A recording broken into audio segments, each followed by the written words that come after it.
Hello friends, ಎಲ್ಲರೂ ಹೇಗಿದ್ದೀರಾ? ಬನ್ನಿ ಇವತ್ತಿನ ಎಪಿಸೋಡ್ ನೋಡ್ಕೊಂಬರೋಣ. ಈ ಕಡೆ ಶಾಂತಿ ಶ್ರುತಿ ಮತ್ತು ಮೀನಾ ಜೊತೆ ತರಕಾರಿ ತೊಗೊಳ್ಳೋಣ ಅಂಥೇಳಿ ಬಂದಿರ್ತಾಳೆ. ಇವರಿಬ್ಬರು ಸಹ ಒಳಗಡೆ ತರಕಾರಿ ತೊಗೊಳೋಕ್ಕೆ ತರಕಾರಿ ಅಂಗಡಿಗೆ ಹೋಗ್ತಾ ಇರ್ತಾರೆ. ಅದೇ ಟೈಮ್ ಈ ಕಡೆ ಒಬ್ಬಳೇ ಶಾಂತಿ ನಿಂತ್ಕೊಂಡಿರ್ತಾಳೆ. ಶಾಂತಿಗೆ ಹಳೆ ಮೆಮೊರೀಸ್ ಎಲ್ಲ ಮತ್ತೆ ತಲೆಗೆ ಬರೋಕ್ಕೆ ಸ್ಟಾರ್ಟ್ ಆಗುತ್ತೆ. ತಲೆ ಸುತ್ತೋ ಥರ ಆಗಿ ಅಲ್ಲೇ ನಿಂತ್ಕೊಂಡ್ಬಿಡ್ತಾಳೆ.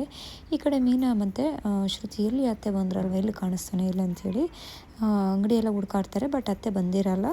ಏನಾಯ್ತು ಅಂಥೇಳಿ ಹಿಂದೆ ತಿರುಗಿದಾಗ ಶಾಂತಿ ತಲೆನ ಹಿಡ್ಕೊಂಡು ಒಂದು ಕಡೆ ನಿಂತ್ಕೊಂಡ್ಬಿಟ್ಟಿರ್ತಾಳೆ. ಅಯ್ಯೋ ಅತ್ತೆ ಏನಾಯಿತು ಅಂತ ಹೇಳಿ ಅಲ್ಲಿಂದ ಓಡೋಡಿ ಬರ್ತಾರೆ. ಅತ್ತೆ ಏನಾಯಿತು ಅತ್ತೆ ಅಂತ ಕೇಳ್ತಾರೆ. ಅದಕ್ಕೆ ಈ ಕಡೆ ಶಾಂತಿ, ಅಯ್ಯೋ ಏನಿಲ್ಲಮ್ಮ, ನೀವು ಒಳಗಡೆ ಹೋದವ್ರು ಮತ್ತೆ ಯಾಕೆ ಆಚೆ ಬಂದ್ರಿ, ಬನ್ನಿ ತರಕಾರಿ ತೊಗೊಂಬರೋಣ ಬನ್ನಿ ಅಂತ ಹೇಳ್ಬಿಟ್ಟು ಶಾಂತಿ ಒಳಗಡೆ ಹೋಗ್ತಾಳೆ. ಅದಾದಮೇಲೆ ಮೀನಾ ಮತ್ತು ಶ್ರುತಿ ಅಲ್ಲೇ ನಿಂತಿರ್ತಾರೆ. ಅಲ್ಲ ಏನಾಗ್ತಿದೆ ಅತ್ತೆಗೆ ಅಂತೇಳಿ ಮೀನಾ ಕೇಳಿದಾಗ ಶ್ರುತಿ ಅಲ್ಲ ಮೀನಾ ಮರಿ, ಇವರಿಗೆ ಹಳೆ ಮೆಮೊರಿ ಎಲ್ಲ ಬರ್ತಾಯಿದ್ದೆ, ಅದಕ್ಕೆ ನಾವು ಯಾವಾಗಲೂ ತರಕಾರಿ ತೊಗೊತಿರಲ್ವ ಅಲ್ಲಿಗೆ ಕರ್ಕೊಂಡೋಗಿಲ್ಲ, ಅಲ್ಲಿಗೇನಾದ್ರು ಕರ್ಕೊಂಡೋದ್ರೆ ಅವ್ರಿಗೆ ಹಳೆ ಮೆಮೊರಿ ಎಲ್ಲ ಬಂದ್ಬಿಡುತ್ತೆ ಅಂತೇಳಿ ಇಲ್ಲಿಗೆ ಕರ್ಕೊಂಬಂದಿರೋದು.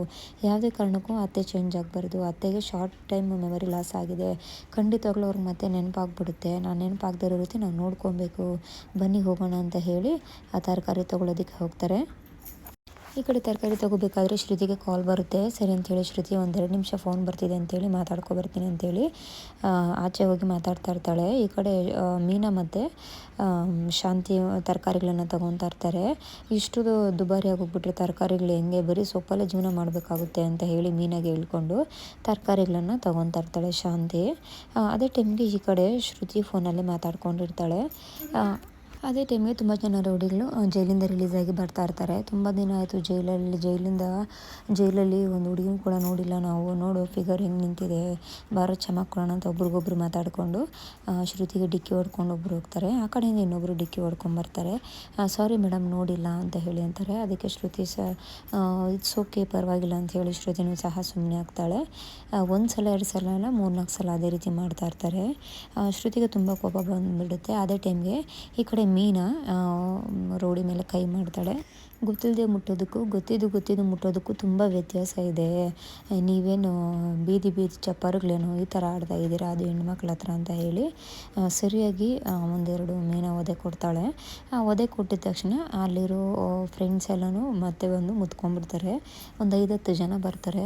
ಅವ್ರು ಬಂದ ತಕ್ಷಣ ಈ ಕಡೆ ಮೀನಾ ಮತ್ತು ಶ್ರುತಿಗೆ ಏನು ಮಾಡಬೇಕಂತ ಗೊತ್ತಾಗೋದಿಲ್ಲ. ಮೀನಾ ತುಂಬಾ ಭಯ ಬಿದ್ದೋಗ್ತಾಳೆ. ಅದೇ ಟೈಮ್ಗೆ ಶಾಂತಿ ಬರ್ತಾಳೆ. ಏನರು ನಮ್ಮನೆ ಹೆಣ್ಮಕ್ಳ ಮೇಲೆ ಕೈ ಮಾಡೋಕ್ಕೆ ಬರ್ತೀರಾ ನೀವು, ನಿಮಗೆ ಏನು ಅಂತ ಹೇಳ್ತಾಳೆ. ಈಗ ತಾನೇ ಹುಟ್ಟಿರೋ ಬೀಜಗಳಿದ್ದಂಗಿದ್ದೀರಾ, ಈಗ ನೀವು ನಮ್ಮನೆ ಹೆಣ್ಮಕ್ಳ ಮೇಲೆ ಚುಡಾಯಿಸ್ತೀರ ನೀವು, ನಿಮ್ಗೆ ಎಷ್ಟು ಧೈರ್ಯ ಇರಬೇಕು ಅಂತ ಹೇಳಿ ಅಲ್ಲಿರೋ ತರಕಾರಿಗಳು ಮತ್ತು ಬೆಷಣಿಗಳು ಏನಿರುತ್ತೆ ಅದರಲ್ಲಿ ಹೊಡೆದು ಅಲ್ಲಿರೋರಿಗೆಲ್ಲ ಬುದ್ಧಿ ಕಲಿಸ್ತಾರೆ 3 ಸಹ ಸೇರಿಕೊಂಡು. ಅವರು ಹೊಡೆಯುವಂಥ ಇದಕ್ಕೆ ಎಲ್ಲರೂ ಸಹ ಅವ್ರ ಕೈಲಿ ಒದೆ ತಿಂದು ಸಾಕಾಗಿ ಅವ್ರ ಜೊತೆ ಜಗಳ ಏನು ಮಾಡೋಕ್ಕೆ ಗೊತ್ತಾಗ್ದೇ ಅಲ್ಲಿರೋ ರೌಡಿಗಳೆಲ್ಲ ಓಡೋಗ್ಬಿಡ್ತಾರೆ. ಈ ಕಡೆ ಅಯ್ಯೋ ಅತ್ತೆ ನಡೀರಿ ತರಕಾರಿ ತೊಗೊಂಡು ಹೋಗೋಣ, ಟೈಮ್ ಆಯಿತು ಅಂತೇಳಿ ಮೀನಾ ಅಂದಾಗ ಸರಿ ಆಯಿತು ಅಂಥೇಳಿ ತರಕಾರಿ ತೊಗೊಂಡು ಅವರು ಮನೆಗೆ ಹೊರಡ್ತಾರೆ.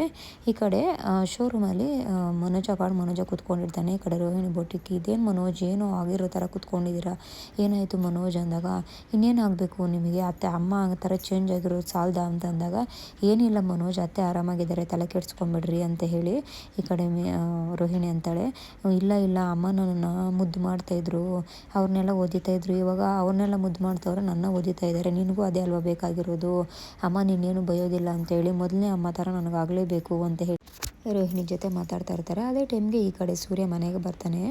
ಏನಪ್ಪ ನೀನು ಇಷ್ಟು ಬೇಗ ಮನೆಗೆ ಬಂದುಬಿಟ್ಟಿದೆ ಅಂದಾಗ, ಅಪ್ಪ ರೋಡ್ ಸೈಡಲ್ಲಿ ಹೋಗ್ತಾಯಿದ್ದೆ, ಅಲ್ಲೇ ಜಹಾಂಗೀರ್ ಮಾಡಿದ್ರು, ಅಮ್ಮಗೆ ತುಂಬ ಇಷ್ಟ ಅಂಥೇಳಿ ತೊಗೊಬಂದೆ ಅಂಥೇಳಿ ಅಂತಾನೆ. ಅದಕ್ಕೆ ರಂಗನಾಥ್, ಎಷ್ಟು ಖುಷಿಯಾಗಿದೆಯಾ ಮಗನ ನೀನು, ಈ ಖುಷಿನ ನಾನು ಬಯಸಿದ್ದು ನಿನ್ನ ಕಂಡಿದ್ದು ಕೇಳಿದೆನೋ, ದೇವರು ನನ್ನ ಒಂದು ವರನ ಈಡೇರಿಸ್ಬಿಟ್ಟಿದ್ದಾನಪ್ಪ, ನಿನ್ನ ಕೂಗು ಆ ದೇವರಿಗೆ ಕೇಳಿದೆ ಅಂತಾರೆ. ಹೌದು ಅಪ್ಪ, ಕೆಲ್ಸಕ್ಕೆ ಹೋದರೂ ಸಹ ಅಮ್ಮ ಏನು ಮಾಡ್ತಿದ್ರು ಅನ್ನೋವಂಥದ್ದು ಒಳಗಡೆಯಿಂದನೇ ಬರ್ತಿದೆ. ನಾನು ನೋಡಿದ್ರೆ ಆಗದೇ ಇರೋ ಸಕ್ಕರೆ ಇವಾಗ ನಾನು ಎಷ್ಟು ಚೆನ್ನಾಗಿ ಮುದ್ದು ಮಾಡ್ತಾಯಿದ್ದಾರೆ, ಈ ಖುಷಿಗೋಸ್ಕರನೆಲ್ಲ ತುಂಬ ದಿನದಿಂದ ಕಾಯ್ಕೊಂಡಿದ್ದು, ಈ ಪ್ರೀತಿಗೋಸ್ಕರಲ್ಲ ಹಂಬಲಿಸ್ತಿದ್ದಿದ್ದು ನಾನು ಅಂಥೇಳಿ ಅಂತಾನೆ. ಅದಕ್ಕೆ ಈ ಕಡೆ ರಂಗನಾಥ್, ಹೌದಪ್ಪ ಸಕ್ಕರೆ ಈ ಥರ ಬದಲಾಗ್ತಾಳೆ ಅಂತ ನಾನು ಖಂಡಿತವಾಗ್ಲೂ ಅಂದ್ಕೊಂಡಿರಲಿಲ್ಲ, ಆದರೆ ಈ ಬದಲಾವಣೆ ನಮಗೆ ಖುಷಿ ತಂದಿದೆ, ನೀನು ಸಹ ತುಂಬ ಖುಷಿಯಾಗಿದೆಯಾ, ನನಗೆ ಅಷ್ಟು ಸಾಕು, ನನ್ನ ಕಣ್ಣು ಮುಚ್ಚಿದ್ರು ಪರವಾಗಿಲ್ಲ ನನಗೆ ಅಂತ ಹೇಳಿ ರಂಗನಾಥ್ ಅಂತಾನೆ. ಅದಕ್ಕೆ ಸೂರ್ಯ ಬೈತಾನೆ, ಏನಪ್ಪ ಇದು ನೀನು ಹಿಂಗೆ ಅಂದ್ಬಿಟ್ರೆ ಹೆಂಗೆ, ನನಗೆ ಅಮ್ಮನೂ ಮುಖ್ಯ ನೀನು ಮುಖ್ಯನಪ್ಪ, ಏನು ತುಂಬ ಪ್ರೀತಿ ಮಾಡೋ ಮೀನಾ, ನನಗಿಂತ ಹೆಚ್ಚಾಗಿ ಪ್ರೀತಿ ಮಾಡೋ ಅಪ್ಪ ಅಮ್ಮ ಇವರೆಲ್ಲ ಇದ್ದರೆ ಸಾಕಪ್ಪ, ಇನ್ನೇನಪ್ಪ ಬೇಕು ಈ ಜೀವಕ್ಕೆ, ಇದೇ ಪ್ರೀತಿಗೋಸ್ಕರ ಅಲ್ವ ನಾನು ಹಂಬಲಿಸ್ತಾ ಇದ್ದಿದ್ದು, ಸಾಕು ನನಗೆ ಬೇರೆ ಏನು ಬೇಡಪ್ಪ, ಸಕ್ಕರೆಗೋಸ್ಕರ ಕಾಯ್ಕೊಂಡಿದ್ದೀನಿ, ಅಮ್ಮ ಎಲ್ಲಿ ಹೋಗಿದ್ದಾರೆ ಅಂದಾಗ ತರಕಾರಿ ತೊಗೊಬರೋಕೆ ಹೋಗಿದ್ದಾರೆ, ಬರ್ತಾರಪ್ಪ ಅಂತೇಳಿ ಅಂತಾರೆ. ಈ ಕಡೆ ಮನೋಜ್ ಆಫೀಸ್ಗೆ ಒಬ್ಬರು ಬುಡ್ಬುಡಿಕೆ ಅವರು ಬರ್ತಾರೆ. ಆಗ ನಡೆದಿದ್ದೆಲ್ಲ ಮನೇಲಿ ನಡೆದಿರೋದೆಲ್ಲ ಹೇಳ್ತಾರೆ.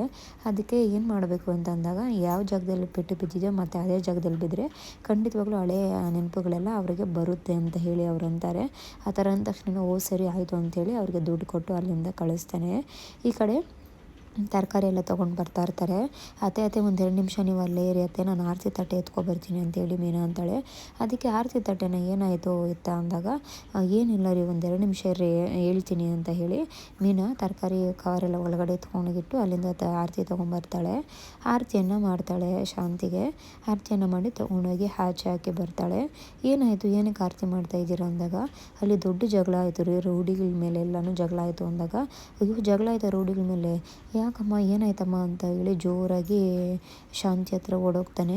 ಅದಕ್ಕೆ ಶಾಂತಿ, ಇಲ್ಲ ಕಂದ ನನಗೇನು ಆಗಿಲ್ಲ ಅಂತೇಳಿ ಅಂದಾಗ ಮೀನಾ ಹೇಳ್ತಾರೆ, ಅಲ್ಲಿ ತುಂಬ ಜನ ರೌಡಿಗಳು ಬಂದಿದ್ದರು, ಆ ರೌಡಿಗಳು ನನ್ನ ಚುಡಾಯಿಸ್ತಾಯಿದ್ರು, ಅತ್ತೆ ಸರಿಯಾಗಿ ವಧೆ ಕೊಟ್ಟರು ಅವರಿಗೆ, ನಮಗಂತೂ ಭಯನೇ ಆಗೋಯ್ತು, ಎಷ್ಟು ಚೆನ್ನಾಗಿ ಹೊಡೆದ್ರು ಗೊತ್ತಾ ಅತ್ತೆ ಅಂದ ತಕ್ಷಣವೇ ಈ ಕಡೆ ಅಲ್ಲಿರೋರೆಲ್ಲ ಶಾಕ್ ಆಗೋಗ್ತಾರೆ. ಅದಕ್ಕೆ ರವಿ ಶ್ರುತಿ ಏನಾಯಿತು ನಿನಗೆ ಅಂದಾಗ, ನನಗೇನೂ ಆಗಿಲ್ಲ, ಅತ್ತೆ ಸರಿಯಾಗಿ ಎಲ್ರಿಗೂ ಬಾರಿಸಿದ್ದಾರೆ ಅಂತ ಅಂತಾರೆ. ಹೌದು ರೀ ಪಾಪ ತುಂಬ ಜೋರಾಗಿ ಹೊಡೆದ್ಬಿಟ್ಟೆ, ಅಲ್ಲ ಏನು ಇಷ್ಟು ಗಾತ್ರ ಇದ್ದಾರೆ, ಈಗ ಚಿಗರೆ ಮೀಸೆ ಥರ ಇದ್ದಾರೆ ಹುಡುಗರು, ಅವರು ಬಂದು ಹೆಣ್ಮಕ್ಳನ್ನ ಗುರಾಯಿಸ್ತಾರೆ, ಪಾಪ ರೀ ತುಂಬ ಹೊಡೆದ್ಬಿಟ್ಟೆ ಅನಿಸುತ್ತೆ, ಅವ್ರಿಗೆ ಎಷ್ಟು ನೋವಾಗ್ತಿದೆಯೋ ಏನೋ, ನನಗೆ ಎಷ್ಟು ಬೈಕೊತಾರೆ ಏನೋ, ಅವ್ರ ಮನೆಯವರು ಎಷ್ಟು ನೋವು ತಿಂತಾರೋ ಏನೋ, ಹಂಗೆ ಹೊಡೆದ್ಬಿಟ್ಟಿದ್ದೀನಿ ನಾನು ಅಂತ ಹೇಳಿ ಅಂತಾರೆ. ಅದಕ್ಕೆ ರಂಗನಾಥ್, ಸದಾ ಬೇರೆಯವ್ರನ್ನ ನೋವು ಮಾಡ್ತಿರೋಳು ಇವತ್ತು ಇನ್ನೊಬ್ರು ನೋವಿಗೆ ಮಿಡಿತಿದ್ದಾಳೆ ಅಂತಂದರೆ ನಿನ್ನ ಬದಲಾವಣೆ ತುಂಬ ಖುಷಿ ಆಯಿತು ಅಂತೇಳಿ ಮನಸ್ಸೊಳಗಡೆ ಅನ್ಕೊತಾ ಇರ್ತಾನೆ. ಈ ಕಡೆ ಮನೋಜ ಯಾವ ರೀತಿ ಅಮ್ಮಗೆ ಮೆಮೊರಿ ತರಿಸೋದು, ಸ್ಪೀಕರ್ ಎತ್ತಾಕ್ಬಿಡ್ಲಾ, ಅಯ್ಯೋ ಸ್ಪೀಕರ್ ಎತ್ತಾಕ್ಬಿಟ್ರೆ ಸ್ಪೀಕರ್ ದುಡ್ಡು ಸುಮ್ಮನೆ ವೇಸ್ಟ್ ಆಗಿಬಿಡುತ್ತಲ್ವ ಅಂತ ಹೇಳಿ ಮಾತಾಡ್ಕೊತಾ ಇರ್ತಾನೆ. ಈ ಕಡೆ ರೋಹಿಣಿ, ಮನೋಜ್ ನನ್ನ ಮಾತು ಕೇಳಿ ಮನೋಜ್, ಬೇಡ ಮನೋಜ್ ಅತ್ತೆ ಹೆಂಗಿದ್ದಾರೆ ಹಂಗೆ ಇರಲಿ ಮನೋಜ್ ಅಂದಾಗ, ಇಲ್ಲ ನೀವು ಸುಮ್ಮನಿರು, ನನಗೇನೇ ಆಗಲಿ ನಾನು ಆ ಥರ ಮಾಡಲೇಬೇಕು ಇವತ್ತು ಅಂತೇಳಿ ಮನೋಜ್ ತುಂಬ ಆಟ ಮಾಡ್ತಾನೆ. ಸರಿ ಚಪಾತಿ ಎಲ್ಲೆಟ್ಟಣಿಗೆ ಎಲ್ಲಿದೆ ಕಿಚನಲ್ಲಿ ಅಂದಾಗ ಸ್ಟವ್ ಪಕ್ಕದಲ್ಲಿದೆ ಅಂತಾರೆ. ಸರಿ ಆಯಿತು, ಅದರಲ್ಲೇ ಅಮ್ಮ ತಲೆ ಮೇಲೆ ಹಾಕ್ತೀನಿ, ಅಮ್ಮಗೆ ಹಳೆ ಮೆಮೊರಿ ಎಲ್ಲ ಖಂಡಿತವಾಗ್ಲೂ ಆಚೆ ಬರುತ್ತೆ ಅಂತೇಳಿ ಮಾತಾಡ್ತಾ ಇರ್ತಾನೆ. ಮನೋಜ್ ನನ್ನ ಮಾತು ಕೇಳಿ ಮನೋಜ್, ನೀವು ಒಂದು ಮಾಡೋಕ್ಕೋಗಿ ಅದೊಂದು ಆಗೋಗ್ಬಿಟ್ಟು ತುಂಬ ಕಷ್ಟ ಆಗುತ್ತೆ ಮನೋಜ್, ಪ್ಲೀಸ್ ಮನೋಜ್ ಅಂತೇಳಿ ಅಂತ.